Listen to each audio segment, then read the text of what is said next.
Oi, alunos, aqui é a professora Miki, de História. Essa nossa aula vídeo é para a minha turma do 9º ano.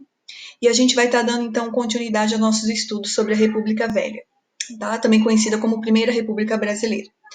Lembrando que na primeira aula vídeo a gente viu a primeira fase da República Velha, conhecida como República da Espada. E para a aula de hoje, a gente vai estar olhando as principais características da segunda fase da República Velha, conhecida como República Oligárquica, tá? A gente vai estar aí olhando o cenário político, né? Quais foram as principais medidas econômicas e políticas dentro aí dessas principais mudanças para essa fase republicana do Brasil. Então, República Velha, né, a República Oligárquica, ela começa em 1895, com a vitória de Prudente de Moraes, encerrando a República da Espada, aquela dos governos militares, né, Deodoro da Fonseca e Floriano Peixoto, e inaugurando uma fase republicana civil, onde os presidentes eles vão ser políticos civis e eles vão estar atrelados a outra parte, né, outro setor da política brasileira, que não era mais o setor militar, mas era mais o setor da oligarquia. Bom, a gente pode então começar com as principais características da época, dessa fase oligárquica, né? O que ela vai representar? Isso daqui a gente já viu em sala de aula, então vai ser de fácil compreensão. Então, aqui estão as principais características da República Oligárquica, que é a política do café com leite, né, onde a gente vai ter os dois estados mais ricos considerados da época, atuando aí de maneira mais dominante na política brasileira. Tanto o estado de São Paulo, como grande cafeicultor, e o estado de Minas Gerais, como grande produtor de leite. São os dois estados que vão estar, de alguma forma, gerenciando, dominando e controlando essa política republicana, desde a nível nacional, federal, quanto a nível dos estados também. Então, eles vão estar, de alguma forma, fazendo medidas nacionais, protecionistas, enfim, eles estarão atuando dentro da política republicana brasileira. Também teremos como característica a política dos governadores, onde o governo do estado ele sempre vai estar, de alguma forma, tendo um apoio do governo federal. E isso vai impedir a oposição, vai impedir eleições estaduais passarem para outros grupos políticos com outros interesses. Então, a política dos governadores, aqueles que estão atrelados ao governo federal, eles acabavam se mantendo no poder dos estados também. Lembrando que o processo eleitoral nessa época era bem diferente. O voto era aberto, né? O voto ele era só para o sexo masculino, só os homens votavam acima de 21 anos e somente os alfabetizados. Então, nessa época também vai ter muitas escolas surgindo, escolas rurais, né, escolas patrocinadas pelos coronéis ou por outros políticos, tudo isso para facilitar as pessoas mais carentes, os analfabetos, conseguirem ao menos escreverem o nome, né, serem alfabetizados, porque isso, querendo ou não, era mais um estímulo ao voto, à participação política, era uma forma também de estar controlando. Então, as eleições, o voto era aberto, e aí uma das características nessa época é a compra de votos, né? A gente vai ter um processo eleitoral muito corrupto nessa fase aí republicana do Brasil, nessa República Velha, porque como o voto é aberto, você vai acabar meio que manipulando os votos, pressionando, né, para que os votos fossem de acordo com o interesse do chefe, do patrão, do fazendeiro, em determinadas regiões do Brasil. Tudo isso também atrelado à presença do coronel, esse grande produtor rural, né, o grande cafeicultor, o grande produtor do campo, ele vai estar de alguma forma pressionando não só os seus trabalhadores, mas a própria região, né? O coronel é aquele que simboliza o poder local, o coronel é aquele que detém o poder político na região. Então, de alguma forma ou de outra, a política regional ali da localidade vai estar atrelada de acordo com os interesses políticos dominantes. E muita desigualdade social também, né? Essa fase da República Velha, iniciando aí a República do Brasil, ela vai ser o início da desigualdade social brasileira também. Então, vai ser pouco acesso à política, vai ser uma política bem restrita, por mais que ela tenha o ideal republicano, ela acaba não sendo para todos, né? Ela acaba sendo apenas um caminho para facilitar os interesses dos grupos dominantes. Aqui eu coloquei duas imagens para vocês, né? Essa manipulação do poder, né? Esse equilíbrio entre os estados de São Paulo e Minas Gerais, E aqui também a questão do voto aberto, né? O voto era aberto, então o coronel, né, ele acabava sabendo em quem os seus trabalhadores ali, os seus empregados iriam votar. Isso acabava facilitando o domínio, né? Isso acabava facilitando ele meio que manipular as eleições a favor dele. Outra questão muito importante também é falar um pouco da economia, que a economia para o século XIX ela vai estar atrelada ao café. Tá? Então, a principal economia durante a República Velha e tanto a República da Espada quanto a República Oligárquica vai ser o café. O café ele vai ser produzido voltado para exportação, né? Isso acabava fazendo com que os cafeicultores tivessem um poder político muito grande. E o café, nessa fase inicial, ele está acima até mesmo das questões industriais. Por mais que tenha o interesse em industrialização nacional, o café ele ainda vai estar acima desses interesses.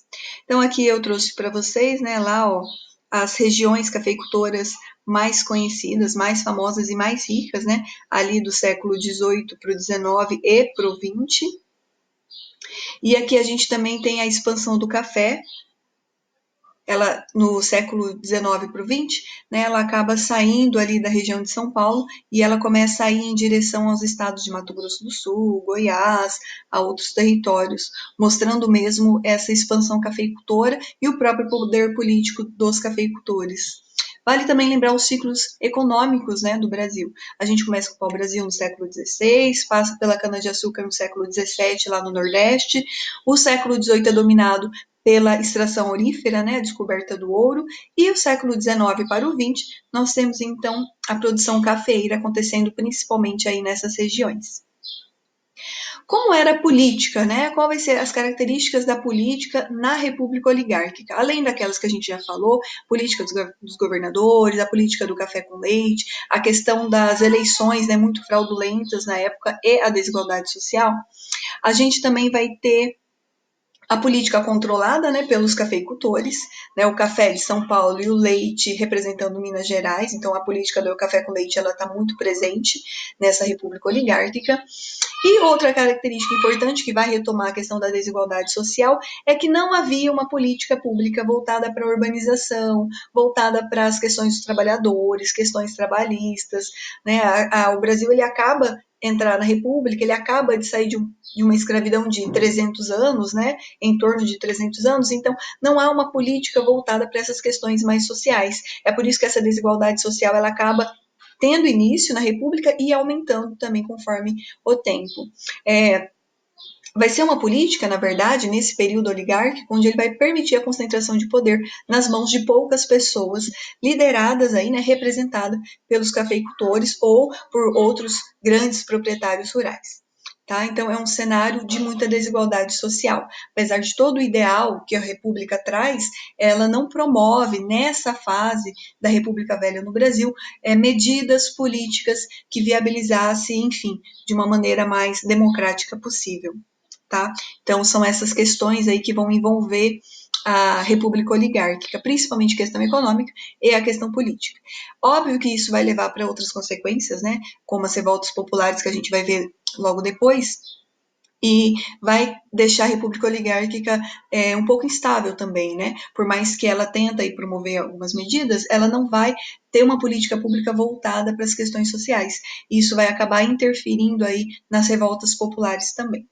Tá bom? Então, o cenário político ele começa aí com a vitória de Prudente de Moraes, né, em 1894 são as eleições, finalizando a República da Espada, e aí finalmente o governo passa a ser de um civil concentrado nas classes dominantes, né, nos partidos políticos aí que estão liderados pelos proprietários rurais, onde eles vão ter seus interesses políticos, e são esses produtores de terra, né, agricultura, pecuária, enfim, esse é o poder desse primeiro momento da República do Brasil.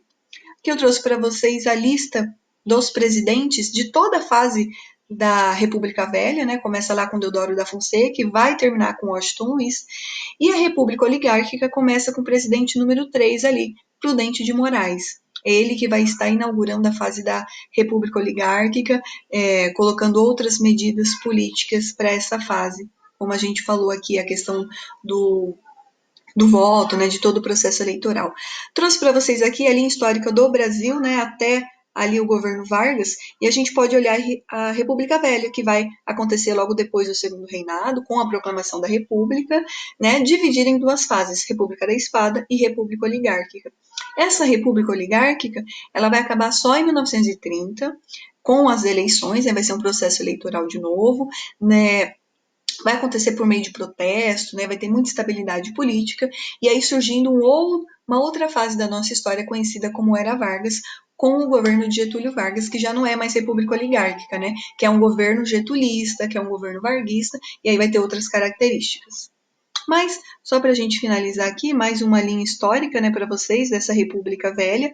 Lembrando que na República Oligárquica, olha, repara bem, a gente tem essas características, né? É a prática do coronelismo, é a política dos governadores. Também vai ocorrer a Semana de Arte Moderna, né, onde vai ter aí uma nova forma de fazer arte a nível nacional. É onde vai estar acontecendo a Primeira Guerra Mundial, a crise de 1929, né, fatores que estão atrelados a nível internacional.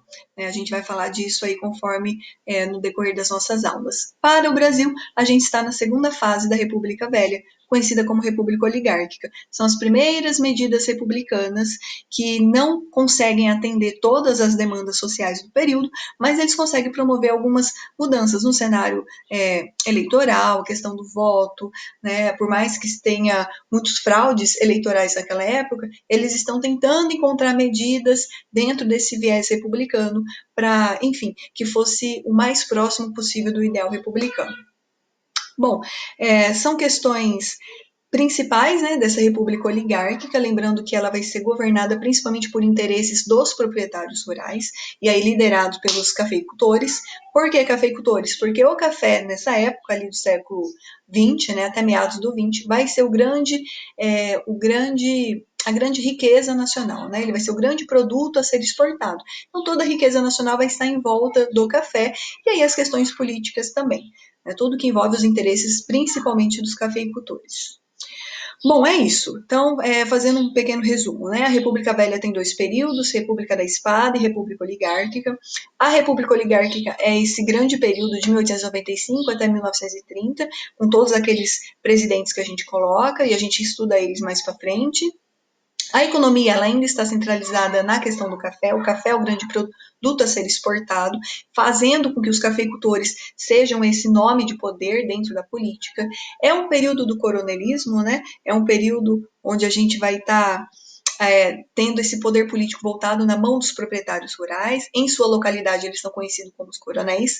Pelo fato do voto ser aberto, era muito mais fácil ocorrer essa manipulação eleitoral. É por isso que muitos falam em voto vigiado, voto do cabresto, né, onde as pessoas ali mais excluídas do cenário político acabavam votando em quem os seus coronéis queriam, né, então as disputas vão ser locais também, né, muitas brigas entre os coronéis, rivalidades locais, tudo isso conquistando mais apoio do governo federal, tentando entrar na política dos governadores, acabava o coronel, né, o poder político local que tivesse apoio do governo federal, acabava se mantendo no poder. Então, essas são as principais características da República Oligárquica. Política do café com leite, lembra dos dois estados importantes, São Paulo e Minas Gerais. A política dos governadores, né, essa tentativa do poder local em sempre ter apoio do governo federal, facilitando a manutenção do poder na localidade. Né, a eleição era voto aberto, então vai ter muito fraude eleitoral nessa época. Vai ter a presença do coronelismo, representando esse poder político nas mãos dos proprietários rurais. Era muito comum também o coronel ou fazendeiro, proprietário rural, apadrinhar muitas pessoas, né? Ele se tornava padrinho de batismo, casamento. Isso, de alguma forma, acabava facilitando o aumento do seu poder local também. A questão das escolas também, muitos coronéis vão fazer escola nas vilas, né, escola nas cidades menores, a questão do analfabetismo, né?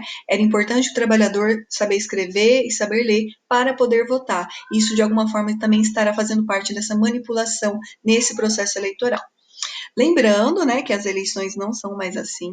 Lembrando que o voto hoje ele é secreto, ele é universal, ele é disponível para todo brasileiro acima de 16 anos, homens, mulheres. E então Tudo isso para mostrar esse processo de mudança dentro do cenário político, tá? Isso que a gente está falando das eleições é lá na República Velha, lá na República Oligárquica. Hoje não, hoje o processo eleitoral mudou e as medidas políticas também mudaram em relação a isso, tá bom? Então a gente fica por aqui, bons estudos e até a próxima!